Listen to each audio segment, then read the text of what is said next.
Pont-de-Ruan-Saché marque la mi-saison du championnat de France de rallycross. L'occasion, après 4 épreuves disputées, de faire un premier bilan avec Tom Donat, le jeune pilote Yako, qui découvrait cette année le Super 1600. C'est un bilan qui peut être un peu mitigé parce que forcément on n'est pas dans le top 3 et ça aurait été super. Après on voit que le niveau est assez élevé, on a fait quand même des belles courses et on est 5e je pense à quelques points du 4e, donc je pense que ça peut être quand même positif parce que le niveau est assez relevé, donc il y a un manque entre guillemets d'expérience dans la catégorie. Mais bon, tous ceux qui sont les 3 premiers ont quelques années de Super 1600 et de courses automobiles dans les jambes, donc je pense que ça aide. Tom Donat qui va se mettre tout de suite dans le rythme et aligner un chrono dès la première qualif du samedi. On a pu attaquer la première manche en remportant la manche, en faisant le premier temps de toute la première manche en Super 1600, donc c'est la première fois que ça nous arrive.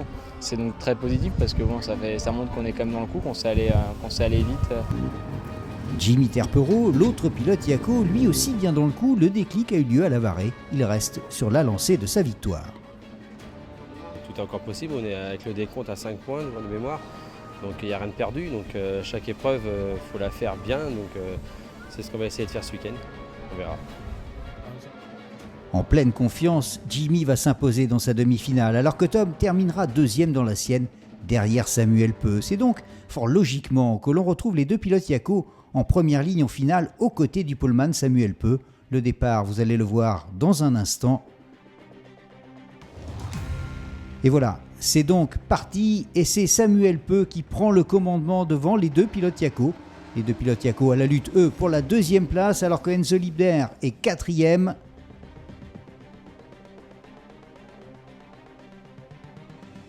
Tom Donat derrière Samuel Peu, la Twingo dans les pare-chocs de la Saxo. Et regardez Tom Donat à l'attaque sur Samuel Peu. Et Tom Donat qui passe, c'est le dépassement parfait, sans nul doute. L'image forte de ce week-end.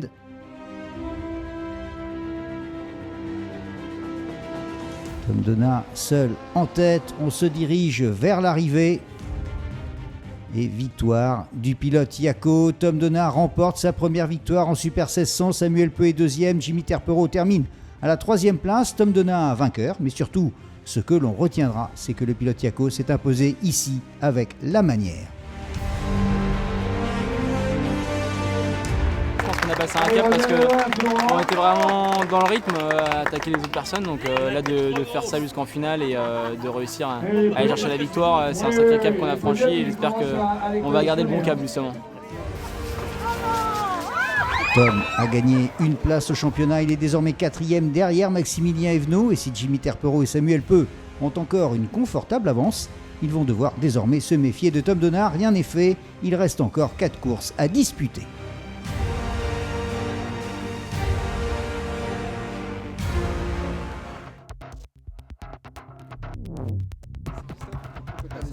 À Lavaré, souvenez-vous, il y a 15 jours, les pilotes Yako ont mis fin à la série victorieuse de Christophe Saunois. Mathieu Trévian et Marc Maurice ont démontré que le champion sortant de la D3 est désormais prenable. C'est vrai que Christophe va vite, il a une super voiture. Maintenant, on travaille beaucoup, on a beaucoup travaillé cet hiver et là, on continue après chaque course à faire des évolutions. Donc ça va de mieux en mieux, on arrive à le battre sur des manches, sur certains départs. Après, il faut réussir à faire un week-end complet. Voilà, mais bon, je pense qu'on est proche de la victoire. Qu'il soit pas prenable, on n'en a jamais douté. Après, il faut le temps de le rattraper, on travaille pour ça.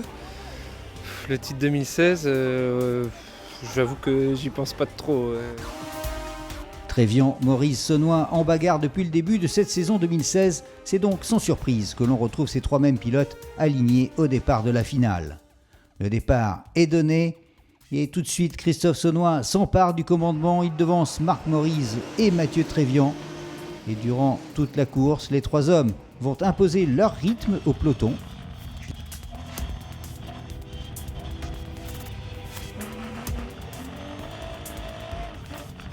Et jusqu'au dernier tour, le classement demeurera inchangé. Christophe Saunois l'emporte donc devant Marc Maurice et Mathieu Trévian.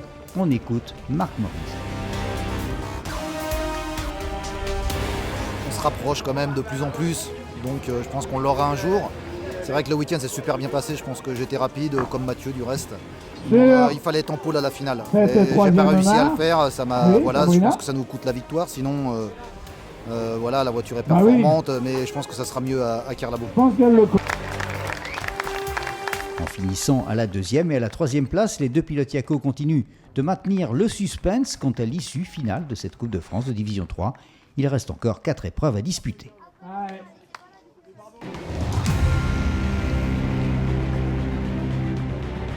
Entre Lavaret et Pont-de-Ruan, 2 semaines se sont écoulées. Pour Jessica Tarrière, ce n'était pas de trop car il a fallu 1. Réparer la Clio et 2. Digérer la déconvenue d'une sortie de piste bien involontaire.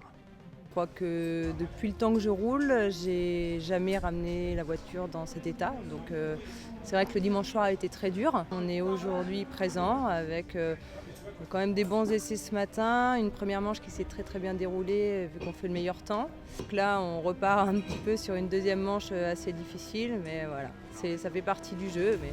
Alors justement, qu'est-ce qui s'est passé dans cette deuxième manche? Racontez-nous. Là, en l'occurrence, ce n'est qu'un fait de course. C'est sûr que c'est un gauche qui est très difficile à affronter à 5 de front. C'est juste, ça ne passe pas. Donc voilà.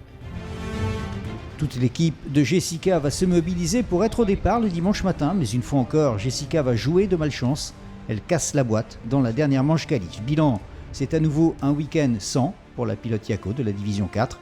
Et si toutes les séries ont une fin, on espère qu'à Kerlabo, ce sera la bonne. Kerlabo, c'est à la fin de ce mois de juillet, et Kerlabo, enfin, c'est dans les Côtes d'Armor.